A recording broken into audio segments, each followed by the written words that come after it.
안녕하세요. KUBS 기자들이 기사로 미처 쓰지 못했던 깊이 있는 이야기를 전해드리는 뉴스 재범입니다. 저는 107기 기자 한서희입니다. 저는 107기 기자 임예진입니다. 저는 107기 기자 조은서입니다. 지난달 연세대학교 발전사회학 수업에서 류석춘 교수의 발언이 문제가 됐었는데요. 네, 류석춘 교수는 발전사회학 강의에서 위안부에 대해 이렇게 말했죠. 지금도 매춘 들어가는 과정이 딱 그렇다? 위안부는 매춘부다. 심지어는 왜 100년 전 일 가지고 그러냐고까지 발언했습니다. 또 이러한 자신의 발언에 항의하는 여학생에게는 옛날에만 그런 게 아니다. 궁금하면 한번 해볼래요? 지금도 그래요, 지금도. 와 같은 발언으로 더욱 논란을 산 바 있습니다. 이 사건이 있고 나서 연세대 총학생회, 연세대 사과대 학생회, 연세대 사회학과 학생회 등 여러 학생단체에서 반발이 일어나고 있는 상황이고 심지어는 대자보가 상당히 많이 붙은 상황이에요. 하나씩 차근차근 알아보면 좋을 것 같아요.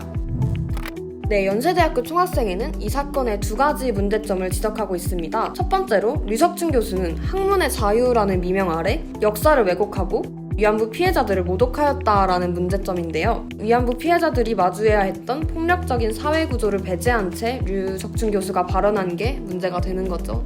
네, 또 류석춘 교수가 자신의 위계를 이용해 성희롱을 자행하였고 터무니없는 변명으로 일관하고 있다는 점 또한 지적했습니다. 구차한 변명을 담은 입장문을 발표한 것에 대해서도 지적했는데요. 연세대 총학생회는 사과와 더불어 교원 징계위원회를 열어 류 교수를 파면할 것을 요청했습니다.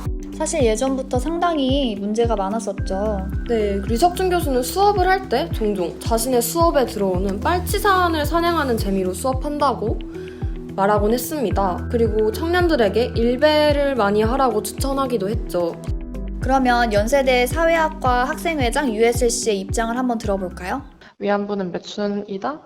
학생에게 궁금하면 한번 해볼래요? 의 맥락이 매춘을 권유한 것이다 라는 그 두 가지의 문제점을 가지고 이 사태를 바라봤고요. 무조건적 사과를 해야 된다고 생각을 하고요. 저희는 사과를 받는 것과 징계를 받는 것을 다른 맥락이라고 생각을 하는데, 그래서 이 두 가지를 요구하는 집회를 이번 주 목요일에 학교 정문에서 시작할 예정이에요. 만약 류 교수가 학생들을 동등한 인격체로 인식하고 배려했다면 이러한 발언이 나올 수 있었을지 조금 의문이 드는 것 같아요. 그리고 이런 사건은 교수와 학생이라는 권력관계 아래서 교육받는 우리 모두의 이야기일 수도 있는 겁니다. 교육자로서 다양한 관점을 전달하는 것도 중요하겠지만 교수로서의 위치와 학자로서의 견해 표명의 무게가 같지 않은데 이걸 아는 게 참 중요한 것 같아요. 류 교수는 연세춘추와 인터뷰를 했는데 사과하기는커녕 논란을 더 부추겼다고 해요. 구체적으로 인터뷰 내용에 대해서 한번 알아볼까요?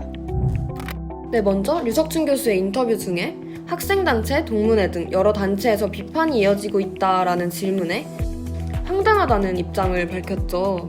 궁금하면 한번 해볼래요? 라는 말에서 조사를 이라는 목적어를 쓰지 않았을 뿐이라며 매춘해볼래요? 라는 말로 해석하고 나를 파렴치한 인간으로 몰고 가는 게 억울하다라고까지 말했습니다. 또한 자신은 학생들에게 교수의 권위를 내세우는 편이 아니라며 이번에는 희한하게 일이 꼬였다.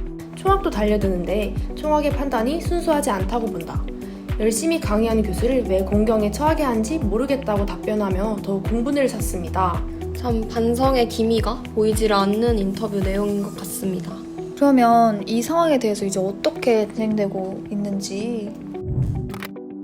서울서부지검은 류 교수에 대한 명예훼손 고발 사건을 형사부에 배당하고 지금 경찰에 수사 지휘를 한 상황입니다.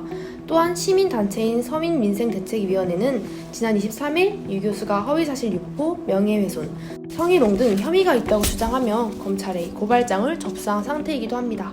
연세대의 후속 조치로 이제 교수는 대체되었고 징계가 준비 중이라고 해요. 전반적인 이 상황에 대해서 이렇게 한번 알아봤는데 여러분들은 혹시 어떻게 생각하시는지. 저는 우선 교수자들의 인권 교육도 참 시급하다고 보고 학생들이 그런 폭력을 권력형 폭력임을 정확히 인지하는 태도도 참 중요하다고 생각이 됩니다. 네, 또 저는 이러한 평가 구조에 대해서 대학사회가 다시 생각해보아야 할 것 같아요. 저는 배움의 장인 학교에서 이러한 일이 발생하고 있다는 게 조금 안타까운 것 같아요. 이에 대해서 좀 더 자세히 알고 싶으시다면 KUBS 뉴스에서 준비한 관련 기획 기사도 함께 보시면 좋을 것 같아요. 지금까지 뉴스 재범 2화 한서희, 임예진, 조은서였습니다. 감사합니다.